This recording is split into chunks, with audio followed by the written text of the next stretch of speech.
Bismillahirrahmanirrahim. Assalamualaikum warahmatullahi wabarakatuh. Alhamdulillah, alhamdulillah wa syukurillah. La haula wa la quwata illa billahil aliyyil azim. Alhamdulillahirabbil alamin. Ikhwan wa akhwat fillah rahmatullah. Kita masih diberikan kesempatan oleh Allah Subhanahu wa taala, juga dilimpahkan berbagai macam nikmat dan karunia sehingga kita masih bisa bertemu, bertalabul ilmi. Mudah-mudahan dengan talabul ilmi ini Allah menjadikan kita semua hamba-hamba yang dicintainya. Amin. Amin ya rabbal alamin. Ikhwan wa akhwat fillah rahmatullah. Berbicara masalah ibadah, tentu salat merupakan ibadah yang paling utama. Di antara sekian ibadah-ibadah yang Allah hadirkan buat umat, buat kita orang-orang beriman, salat merupakan ibadah yang paling istimewa. Apa pasalnya? Kalau kita melihat ibadah-ibadah yang lain, biasanya Allah hadirkan melalui malaikat Jibril, lalu disampaikan kepada Rasulullah SAW. Apakah itu saum, apakah itu zakat, apakah itu haji, apakah ibadah-ibadah yang lain, malaikat Jibril menyampaikan langsung kepada Rasulullah SAW. Tapi perhatikan, ibadah syariat yang namanya salat khusus, istimewa Allah hadirkan buat kita semua. Apa pasalnya? Justru penerimaan terhadap syariat ibadah ini khusus Allah undang kekasihnya Muhammad Rasulullah SAW menemuinya di arsy-Nya Allah. Maka kita bisa bayangkan syariat yang namanya ibadah salat ini merupakan ibadah yang paling utama, yang paling pokok di dalam Islam. Karena proses menerimanya pun Rasulullah SAW berbeda dibandingkan ibadah dan syariat-syariat yang lain. Ikhwan wa akhwatillah rahmatullah. Berbicara masalah ibadah salat, sejatinya salat Allah hadirkan buat kita, buat orang-orang beriman, sejatinya untuk kepentingan kita pribadi, untuk kepentingan kita sebagai hamba, bukan untuk kepentingan Allah. Allah tidak punya tendensi, Allah tidak punya kepentingan, Allah tidak mendapatkan manfaat dari ibadah salat. Justru Allah hadirkan, Allah berikan syariat yang namanya ibadah salat itu untuk kepentingan manusia, bukan untuk kepentingan Allah. Ini yang kadang-kadang kita sebagai insan, sebagai manusia sering lupa. Seakan-akan ini syariat, ini ibadah menyulitkan kita, merepotkan kita, menambah pekerjaan kita. Padahal sejatinya Allah hadirkan syariat ini untuk memudahkan kita sebagai manusia. Sejatinya ibadah ini diperuntukkan kita, diperuntukkan untuk kita, diperuntukkan bagi insan, bagi hamba. Karena bukti Allah cinta kepada kita. Karena kalau andai kata ini ibadah, ini syariat hanya untuk kepentingan Allah, Allah mendapatkan manfaat darinya, wallahi demi Allah, mustahil. Karena andai kata Allah ingin agar semua manusia beribadah, melaksanakan sholat, taat sepanjang waktu, sepanjang usianya hanya untuk sholat, maka mudah bagi Allah. Innama amruhu idza arada syai'an ayyaqula lahu kun fayakun. Kalau Allah berkehendak agar manusia semua taat, beribadah, sholat kepada Allah, maka Allah tidak mengatakan kun fayakun, jadi maka jadilah. Tapi bukan itu tujuan Allah menghadirkan sholat. Kalau Allah ingin agar semua manusia taat, beribadah dan sholat kepadanya, Allah sudah punya makhluk-makhluk yang lain yang senantiasa setiap waktu, setiap kesempatan, dimanapun dia berada, senantiasa dia tunduk, taat, patuh, beribadah, sholat kepada Allah. Malaikat, makhluk Allah yang Allah hadirkan, Allah ciptakan begitu sempurna, senantiasa taat, tunduk, patuh hanya kepada Allah. Tidak pernah dia bermaksiat, tidak pernah dia menolak perintah Allah. Semua perintah-perintah Allah dia tunaikan. Bahkan ada malaikat-malaikat tertentu dari mulai pertama kali diciptakan oleh Allah sampai akhir zaman nanti.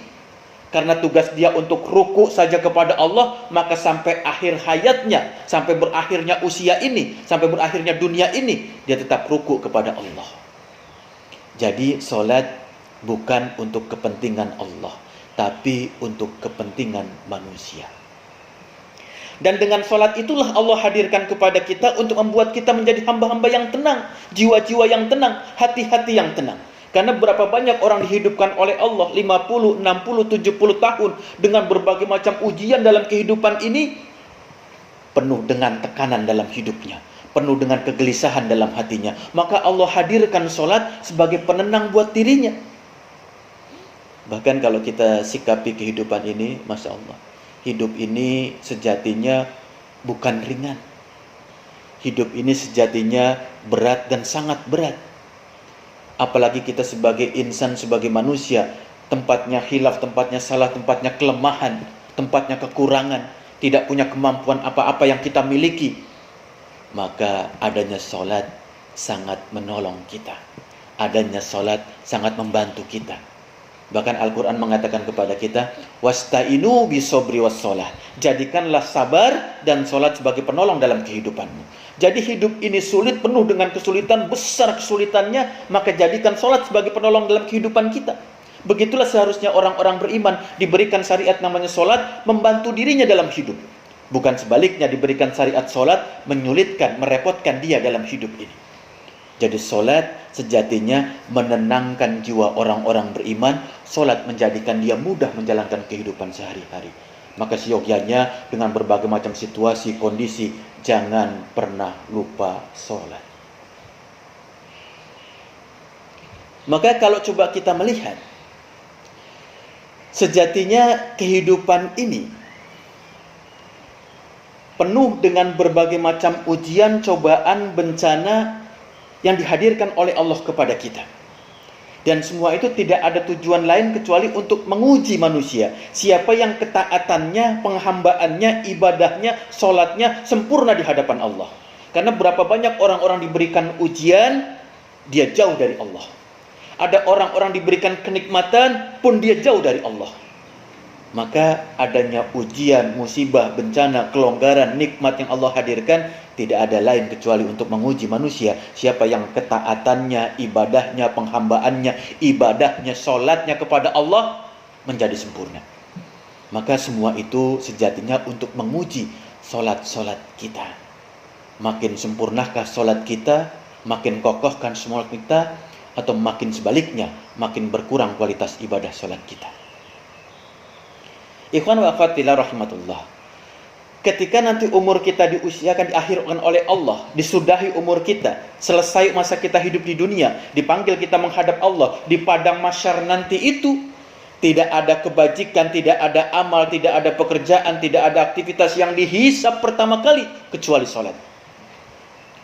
Maka perhatikan sholat-sholat kita, karena ini menentukan akan menjadi orang-orang yang bahagia kita di akhirat, atau sebaliknya menjadi orang-orang celaka di akhirat karena sholat kita.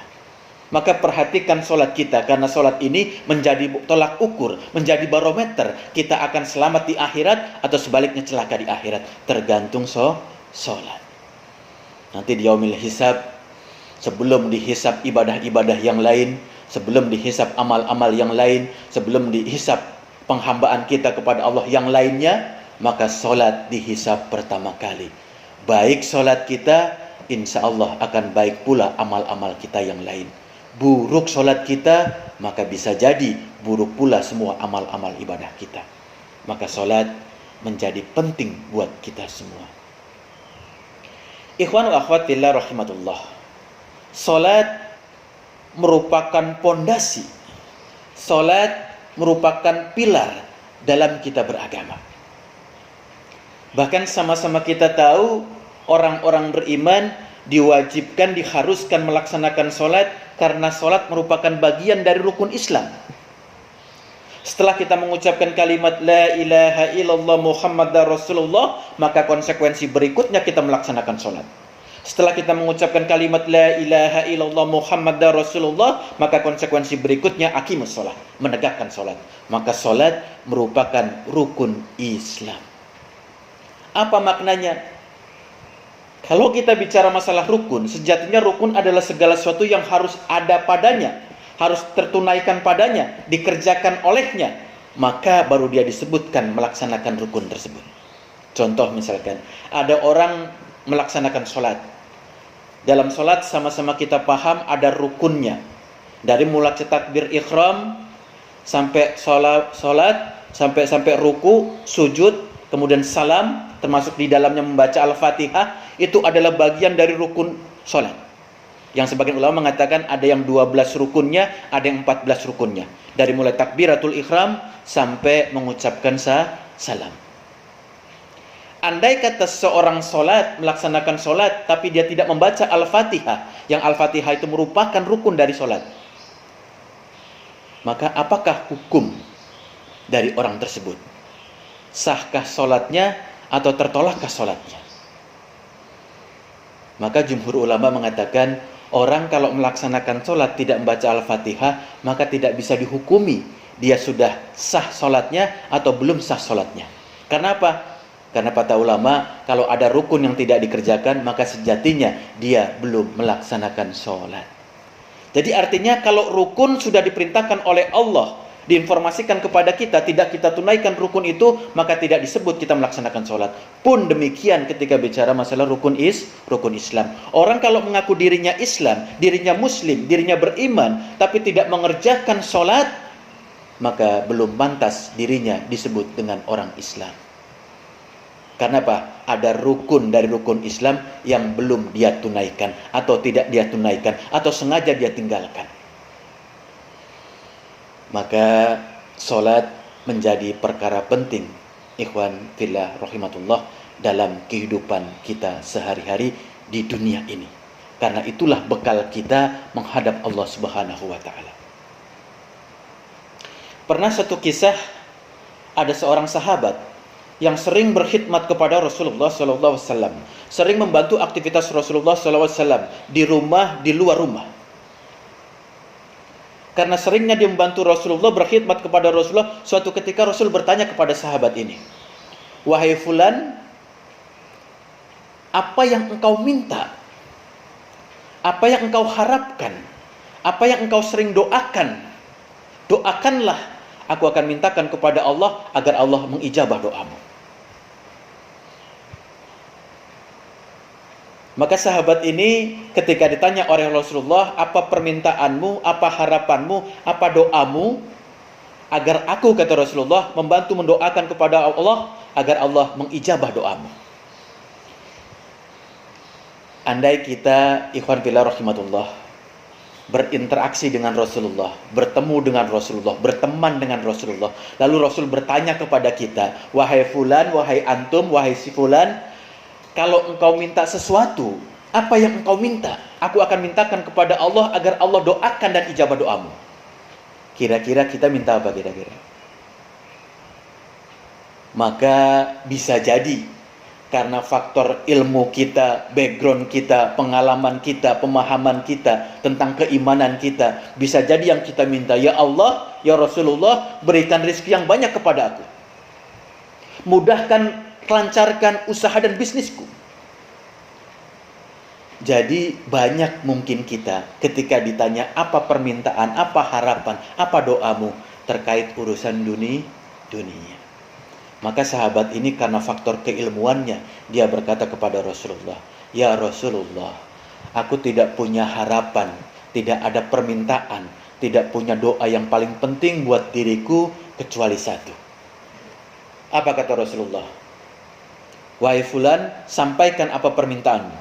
Lalu dia berkata, "Ya Rasulullah, sesungguhnya aku berkeinginan, aku berharap agar di akhirat nanti aku bertetanggaan denganmu ya Rasulullah." Ikhwan wa akhwat fillah rahimatullah. Kalau kita coba cermati permintaan, permohonan dari sahabat ini, nampaknya begitu sederhana, begitu sepele. Padahal sejatinya seharusnya inilah yang menjadikan permohonan permintaan orang-orang beriman. Dijadikan dirinya hamba Allah yang senantiasa ketika dipanggil oleh Allah di yaumil hisab nanti, di akhirat nanti, bertetangga dengan Rasulullah. Padahal sama-sama kita tahu Rasul sudah dijamin oleh Allah maksum. Rasul dijamin oleh Allah masuk ke dalam surga. Maka ketika ada sahabat minta bertetangga dengan Rasulullah, artinya ya Allah, jadikan aku tetangga Rasulullah di surganya nanti. Allah Akbar. Ikhwan wa akhwat fillah rahimatullah. Mendengar permintaan itu, Rasul bertanya kepada sahabat tadi itu, "Wahai sahabatku, adakah permintaan yang lain darimu? Adakah permohonan lain darimu selain itu?" Apa kata sahabat ini? "Ya Rasulullah, cuman itu saja permintaanku." Lalu kata Rasulullah, baik, kalau itu permintaanmu, aku akan mintakan kepada Allah agar ijabah oleh Allah, agar dikabulkan oleh Allah. Tapi pesanku satu, kalau engkau ingin bertetangga dengan aku, apa kata Rasulullah? Perbanyaklah sujud. Jadi permintaan sahabat tadi diaminkan oleh Rasulullah, lalu Rasul menyampaikan kepadanya, agar engkau dijadikan tetangga aku di surga, maka perbanyaklah, maka bantulah aku dengan memperbanyak sujud. Hadis ini diriwayatkan oleh Bukhari dan Muslim. Ikhwan wa akhwat fillah rahimatullah. Coba cermati jawaban Rasulullah. Coba cermati informasi yang disampaikan Rasulullah.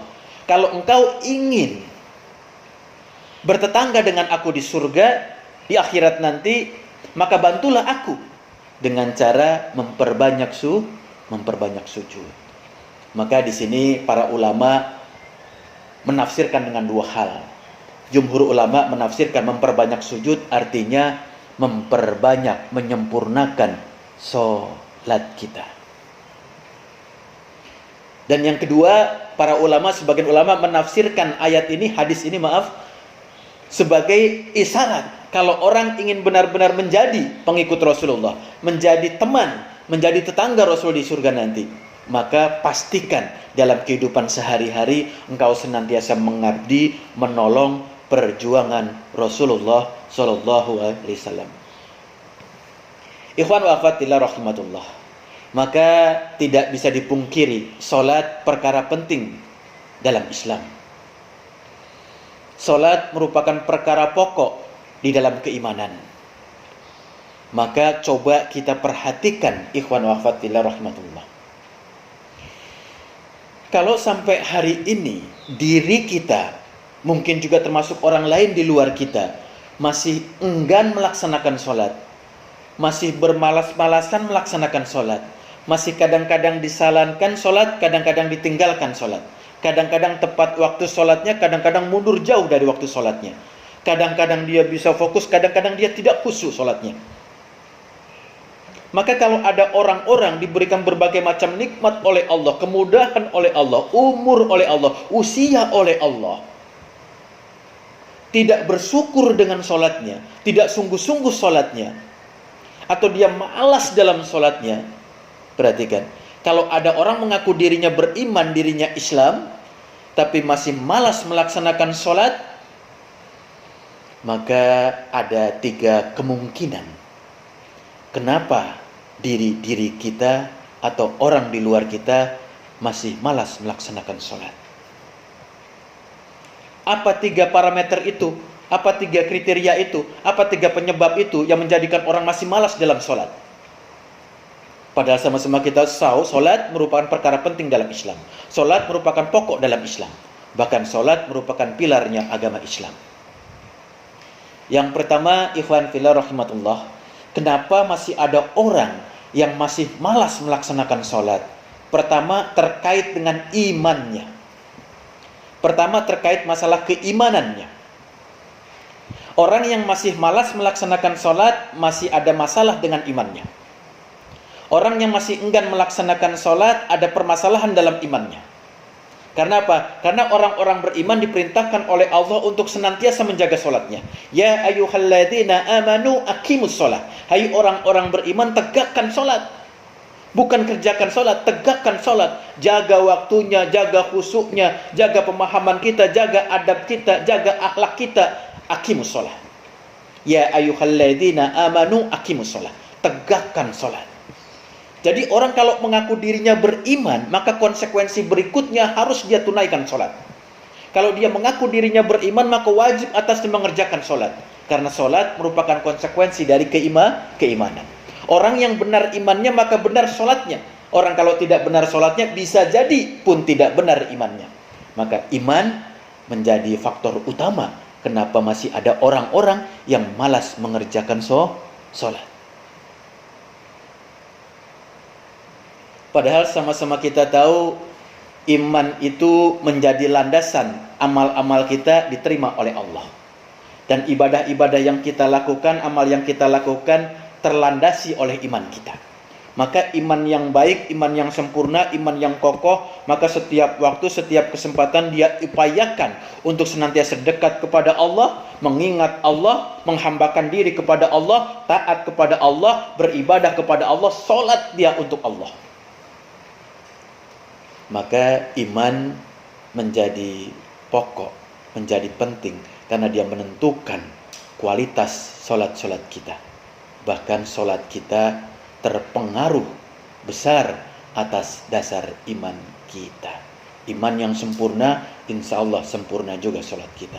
Sholat kita tidak sempurna, bisa jadi ada kekurangan dalam iman kita. Jadi iman menjadi tolak ukur pertama. Kenapa masih ada orang-orang yang malas dengan sholatnya? Padahal sama-sama kita tahu ketika iman kita tidak sempurna, iman kita ada masalah, ada kekurangan di iman kita, hati-hati. Yang menentukan manusia selamat dunia akhirat adalah imannya. Wala takhinu wala tahzanu wa antum a'launa in kuntum mu'minin. Kalau engkau dalam keadaan beriman, engkau mulia di hadapan Allah baik dunia maupun akhirat. Tapi sebaliknya, kalau cacat imanmu, engkau akan celaka dunia akhirat. Jadi pertama, kenapa manusia masih ada yang malas dalam sholat? Karena faktor iman. Apa faktor yang kedua? Ikhwan wa akhwatillah rahimatullah. Orang yang senantiasa masih sulit untuk menegakkan sholat, malas dalam melaksanakan sholat. Faktor yang kedua, dia tidak tahu dia dihadirkan oleh Allah, dia diciptakan oleh Allah, dia dilahirkan melalui ibu-ibu mereka. Apa tujuan dia dihadirkan di dunia? Sering kali manusia lupa atau bahkan belum tahu tujuan dia dihadirkan oleh Allah, diciptakan oleh Allah di dunia ini untuk apa. Padahal Al-Quran begitu gamblang menceritakan kepada kita, begitu tegas menceritakan kepada kita, menginformasikan kepada kita bahwa tidak ada tujuan lain Allah menghadirkan kita di muka bumi kecuali untuk beribadah. Wa ma khalaqtul jinna wal insa illa liya'budun. Tidak aku ciptakan bahkan jin, kata Allah. Bukan hanya manusia, bahkan jin, kata Allah. Tidak aku ciptakan jin dan manusia illa untuk beribadah, kecuali untuk beribadah. Artinya apa? Kita tidak ada tujuan lain diciptakan oleh Allah, dihadirkan oleh Allah di muka bumi ini untuk tujuan sholat. Tidak ada tujuan yang lain. Jadi tujuan kita dihidupkan oleh Allah sholat, untuk sholat. Jadi kalau kita beraktivitas, kita dagang, kita punya niaga, punya bisnis dan seterusnya, itu perantara agar kita makin sempurna sholat kita. Jangan dibalik. Dengan makin sibuk kita, makin sukses kita di dunia, kualitas ibadah sholat kita makin rendah, makin berkurang, makin lemah. Ini menyalahi ayat Allah, bahwa Allah menghadirkan kita tidak ada tujuan lain kecuali untuk sholat.